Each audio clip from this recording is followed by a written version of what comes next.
So ayan guys, sila yung mag-asawa dito sa West Fairview, Quezon City. Sila yung magpamilya dito guys na dito lang matutulog sa may iskinita. Tapos kapag umuulan, kawawa sila kasi wala silang magandang bubong eh. So pagmasdan muna natin silang mag-asawa. So duda ko ngayon guys kasi maaga pa, parang wala pang kain tong mga to eh. Kaya mamaya-maya lalapitan natin at siguro magbigay naman tayo ng pambili nila ng makakain nila, you know? Yeah, at saka tatanungin natin kung bakit sila andyan sila nakatambay at natutulog. So araw-araw talaga tong nandito sila sa ano. So ayun guys, may nagbibigay sa kanila.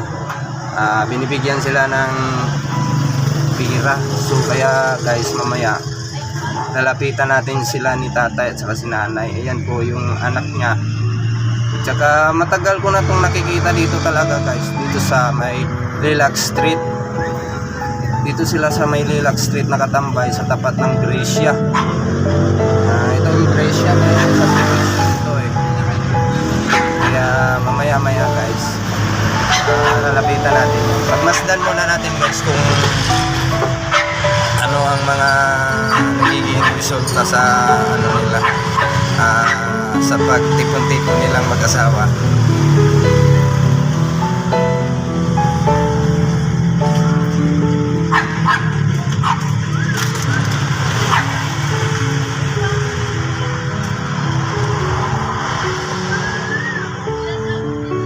So ayun guys, so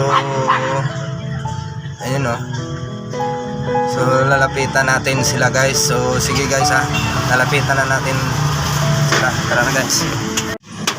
Kuya, lagi kitang nakikita dito kuya. So matagal na po ba kayo dito kuya? Oo, matagal na. Matagal na po kayo dito natutulog kuya? Oo, matagal Dito lang kayo natutulog sa ano na to? Oo, matagal na kasi bumalik lang kami dito eh. Dati may mga kami alagang aso tsaka kartong. So anong pangalan mo kuya? Billy Baldago. Taga saan po kayo kuya? Wala talaga kaming bahay, simula lang pa. Opo. Taga saan po kayo kuya?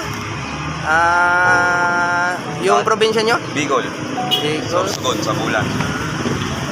So paano kuya kapag umuulan, mababasa kayo dahil wala kayong magandang tulugan, dahil wala kayong sariling bahay? Dito lang yan. Dito lang kami sa Silong, sa Tarapan. Sa Silong kami dyan dito. So paano yan kuya yung pagkain nyo araw-araw? So ano ba trabaho mo kuya? Nangangalakal. Nangangalakal lang po kayo? Minsan walang kalakal, katulad niyo, walang hindi na nilalabas yung basura. So anong ginagamit mo kuya kapag ikaw ay nangangalakal? Lalakad na lang. Naglalakad ka na lang. Pero kung sakaling may tutulong sa'yo kuya, ano ba ang dapat mong hihingin? Kariton lang namin, kasi yun lang magsisilbi yung bahay namin. Kariton?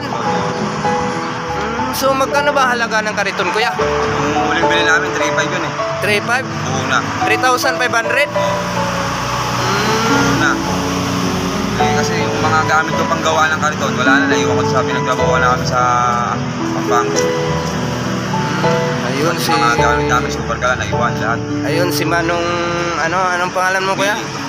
Manong Billy. So nandito yung pamilya niya, yung anak niya Ayan, So matagal na talaga sila dito na kikita ko guys. Matagal na sila dito natutulog dito sa may sa may gutter lang sila Tapos kapag umuulan dito sila sumisilong guys sa may may tarpaulin na yan, diyan sila sumisilong.